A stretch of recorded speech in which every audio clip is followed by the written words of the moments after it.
Hello guys, good morning, good afternoon, good evening.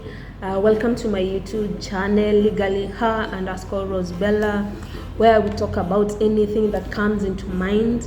And what I thought of today was discussing mental illness today, because I know so many of us suffer from mental illness and we don't know. So I'm going to talk about it so that at least if you see the symptoms that I'm talking about, you'll actually get to know whether you're suffering from mental illness or not. And mental stability refers to a state where you cannot control your personal thoughts and actions, your day-to-day routines, your day-to-day actions. When you find yourself not being able to control your day-to-day actions and personal thoughts, it means that you're not mentally stable. There's so many mental illnesses, and I'm going to mention a few. Number one, we have bipolar. The other one, we have schizophrenia. And another one is depression, but today I'm specifically going to talk about depression. And because so many of us suffer from depression and we actually don't know. Okay, so how do I know that I'm suffering from depression? What are the characteristics of suffering from depression? What are some of the types of depressions that are there, so that I can be able to know whether I'm suffering from depression or not? Number one, there is there are different types of depression. So the first depression is it's called the major depressive disorder. A period of it's a type of depression where you spend, like, you're in the depression for a period of 2 or more weeks, in a sad mood and in a somber mood. And it's a period that you feel like you're down. In this period of 2 weeks, you feel like you're not happy, you're sad, you're constantly sad, you're constantly not in a good mood with people, with yourself, with just everything, whether it's work, whether it's what, you find yourself being sad. The other type of depression is depression with melancholic features. Symptoms are like waking up 2 hours before your waking up time. Maybe you have an alarm for 6 a.m. but you find yourself waking up at maybe 3 or maybe 4 a.m. and your brain is just full of thoughts and you can't comprehend why you woke up early. It is specifically worse in the morning. Just all of a sudden you just wake up from sleep. It makes you feel like your brain is telling you have had enough sleep, wake up. No, it's a form of depression. It's a type of depression. The other type of depression is called depression with catatonic features. Some of the features are like you're negative, you're not optimistic, you're pessimistic about everything around. Having nepotism, it's a type of depression. The other type of depression is called atypical depression, and its symptoms are like you lack sleep, you feel like you don't want to sleep, you feel like most of the time you just feel like you want to be awake. These symptoms are like, for example, like if you go for work, you come back from work, you put on a movie, you start watching a movie, you'll find yourself, it's 5 a.m., it's 6 a.m., you've not slept. You think it's normal that watching a series from 9 to 5 a.m. or 6 a.m. is normal, but it's not normal. Your brain is telling you it's normal, but it's not normal. It means that you cannot control your thoughts. Those are the times that you're supposed to be sleeping. Those are the times that you're supposed to be resting, but your brain is telling you, let me stay awake. By the way, you don't even feel asleep while you're watching this movie, while you're doing something.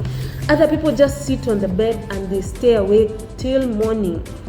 Wake up, shower, go to work. So you'll find that, first of all, your body is fatigued, your brain is fatigued, okay?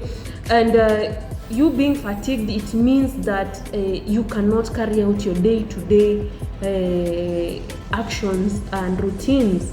So that's a type of depression. The other type of depression I'm going to talk about is It's called seasonal affective disorder.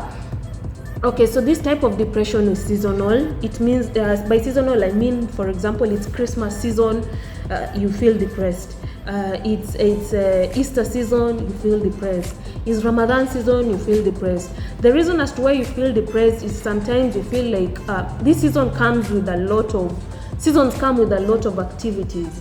And these activities, either you may not be able to partake or be part of the activities because you're either not financially stable or not emotionally stable. For example, like maybe it's Christmas season, people are going home, people are going to the villages to introduce their women, to introduce their men to their families, and you'll find yourself depressed because you don't have that person whom you're taking home for introduction. You're not even in a relationship. Other things, like for other examples, like you don't even have money to even support yourself for this Christmas season, because Christmas season is a jolly time. It's a time to celebrate. It's a time to do, as Africans, what do? We buy clothes, we buy the trees, we decorate, we buy food, we do all these things to celebrate Christmas. So you'll find yourself being depressed during this season because now you cannot manage to take care of these basic things that the season brings. So it's certain things, what I would like to say is there are certain things that will help you keep your mental state in order, so to keep your depression in check. And some of the things include, first of all, you need to have regular sleep. You need to make sure that you have regular sleep. You need to make sure that you have a sleeping pattern. You need to make sure that you need to put yourself under scrutiny when it comes to sleep. You need to say, like, okay, I have this pattern. I'm sleeping at 9. I'm waking up at 6. Okay, time yourself. Sleep at least 8 hours. Don't pass 8 hours. Don't be below 8 hours. Like your standard sleeping time should be at 8 hours.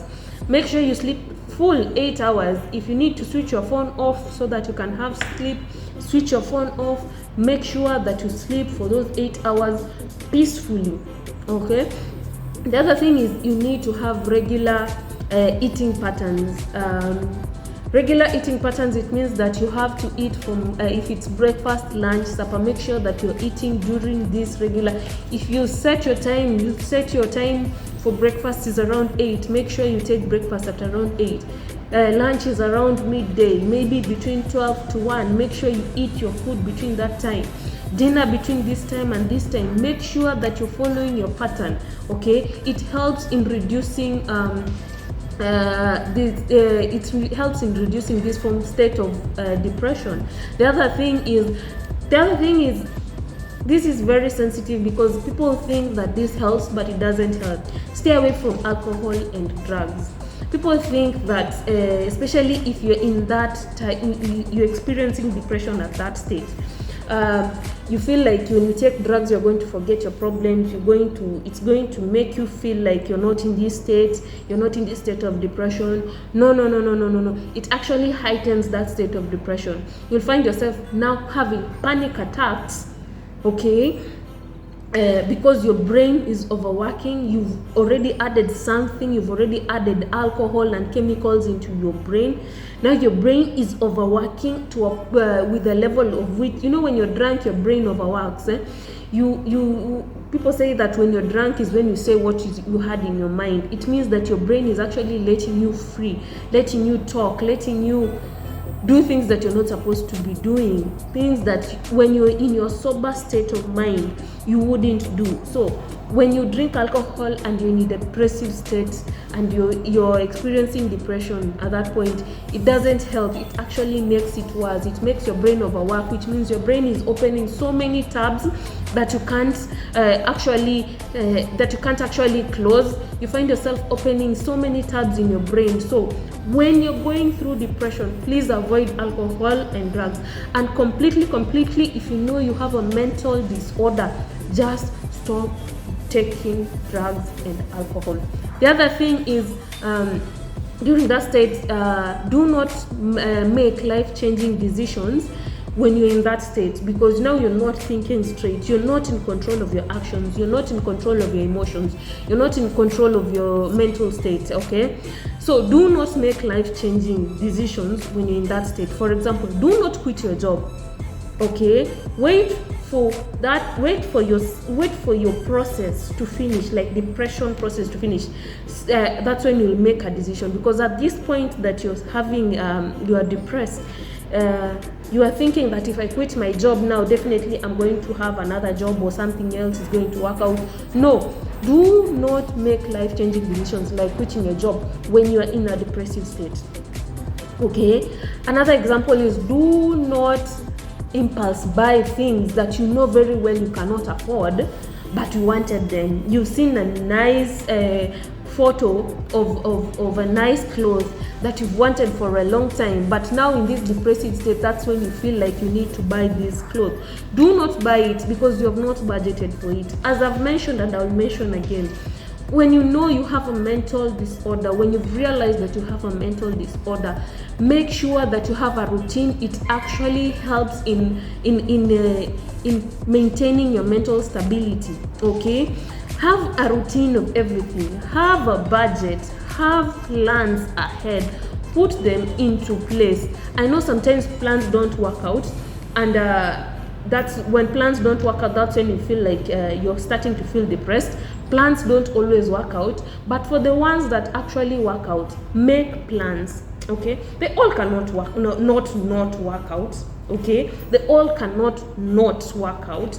There is like at least, if you have like 5 plans, there's at least 2 that are going to work out, because I mean, you're a child of God. How can you have plans and you've prayed about them and they don't work? Okay, so as I've said, make plans. It helps in your mental stability.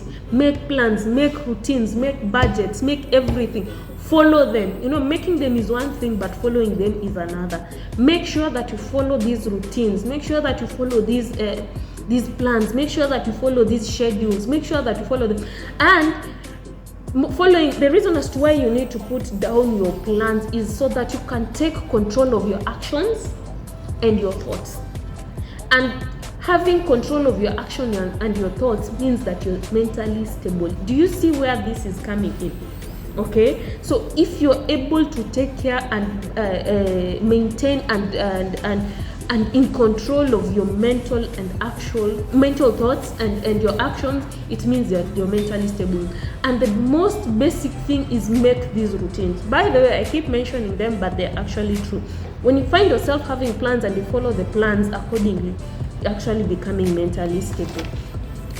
So symptoms of when you're mentally not stable, symptoms of being depressed or having any other mental disorders. Number 1 is, first of all, you have loss of appetite. I know I talked about eating, but when you have loss of appetite, it is a symptom of mental instability. Number 2, the exact opposite, is that you eat a lot. You find yourself eating a lot, you've gained weight. There's nothing that you do apart from eating and sleeping. Eating. You eat this, you eat that, you eat that. It's a symptom of depression that some of us don't know, but let me tell you, it's a symptom of depression. The other symptom of depression is your sleeping patterns are not okay. You'll find yourself, as I've mentioned, you find yourself not sleeping throughout the whole night. Like I mentioned, you can come back from work, decide to stay awake till morning, decide to, it's extreme of these two. There is a standard amount of sleep that you're supposed to sleep. But if you find yourself not sleeping and sleeping too much, it's a symptom of depression. You wake up in the morning, you go back to sleep. At night, you still have more sleep to sleep. It's a symptom of depression. Yeah? It's a symptom of depression. If you find yourself in this state, like it's either you're having too little sleep or too much sleep, it's a symptom of depression. It's either you're having too much food or not having food, it's a symptom of depression. The other symptom is like you're zoning out. You're zoning out. Like, for example, you're seated with a group of friends or a group of people, and there's a conversation going around, and you find yourself not plugged into this conversation. it's also a symptom of depression. Instead of being plugged, being there, being control of your thoughts, being control of the conversation, what you think is what comes out of your mouth. So when your brain is thinking of this conversation that we are having, it means that you are in control of your thoughts. So if you find yourself that you're zoning out in these conversations that you're having with people, it's a symptom of depression, by the way. It is a symptom of depression. If you find yourself in this state where you constantly zone out, you constantly think of other things when you're supposed to be in a certain thought line, it means that you're actually depressed. The other thing I mentioned is your mood swings. It was the first thing I mentioned, like it's mood swings and you're constantly sad. You don't know what is making you sad. That's the sad part about this. You don't know actually what is making you sad, but you're actually sad. You're going to work, you're doing every other thing, but you're actually sad. You cannot pinpoint what is making you sad. It means that you are actually depressed. The other point is when you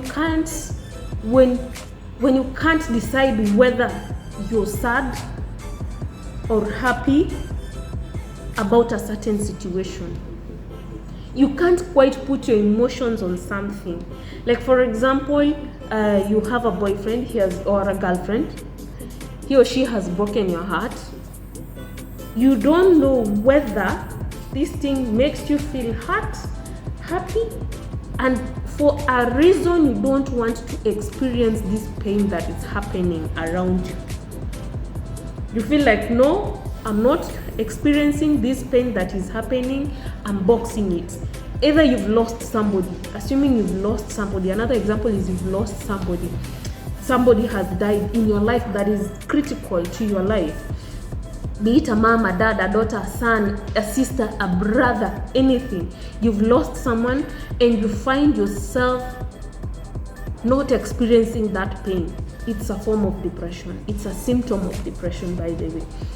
You box these emotions, you put them somewhere, and you don't actually experience these emotions. Whether they're happy emotions or sad emotions, you don't want to experience them, you're boxing them. It's a symptom that depression is going to come after that. Because let me tell you one thing. When you start opening tabs in your brain, when you start opening these small tabs in your brain, one of those tabs is this pain that you've boxed. Okay? And when this pain that you've not experienced that you've boxed, when you've opened that box, accumulated with other boxes that you've opened, these tabs that you've opened in your brain, it's going to explode. And when it's going to explode, that's why you find yourself having panic attacks. Okay? You feel all these types of emotions that are coming to in you that you cannot handle. Those are panic attacks. So many flooded emotions because of these opened tabs that you cannot handle. That's when it actually explodes and you have a panic attack. So when you find yourself in a state you can't experience these emotions, a depression state is coming. The other thing is, make sure that you experience these emotional things that are happening around you. Okay? Make sure that you experience these emotional things that are happening around you. Experience the pain, experience the sadness, experience the happiness, experience them. Make sure that you go through them. When you go through them, it actually saves you a lot of tabs that you're going to open when you actually get to a point of being depressed. My last point, my last thing about this depression, today's depression topic, is that depression is treatable. It is very much treatable. If you follow the routines and all these other symptoms, those are types of treatment. You'll actually be mentally stable. You'll actually get yourself out of that depression state. And the other treatment is medication. Okay, there is medication. Don't let yourself get to a point that you have to take medication to treat your depression or your mental illness that you have. I would suggest you first do these things. When it gets to a point that you actually cannot control, you cannot actually do these things that I've mentioned, I believe what you should do is go consult a doctor. And the medication that I'm talking about, they're actually addictive. So make sure you use them for the period that you're supposed to be using them. Once you get better, you leave them. if you seek a medical advice, your doctor will tell you what you're supposed to take for the period that you're supposed to take. Okay. So medication is also a treatment of mental disorder, depression, and every other thing, and panic attacks, and all these other things that I've mentioned. Personally, I will tell you guys that I've experienced mental illness, okay, depression to be specific, and I've gone through it. I've seen people around me that have gone through it, and trust me, it works. These things work. And the other thing is, if you have a support system, you know, once you've gone from this depression, you've tried all these steps, they're not working, you need a support system. The other thing is, and then you get to a point that you have panic attacks, you need a support system, because you need somebody to constantly talk to you and tell you that everything is going to be okay.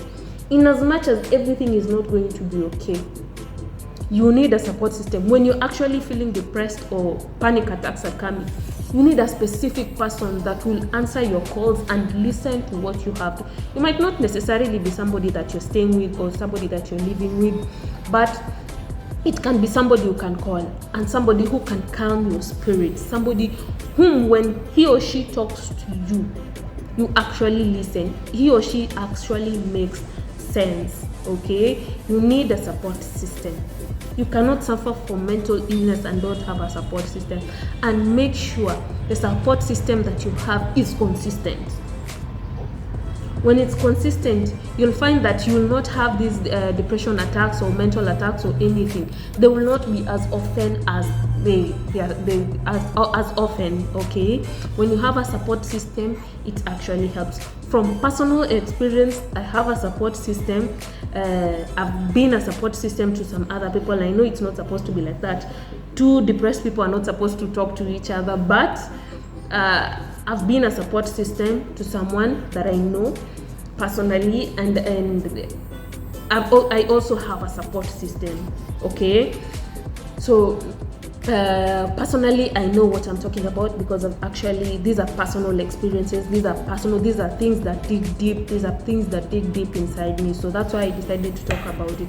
Anyway, guys, thank you for listening to what I have to say. Like, comment, subscribe, and share my content. Tell me something, comment on something that you would want me to talk about.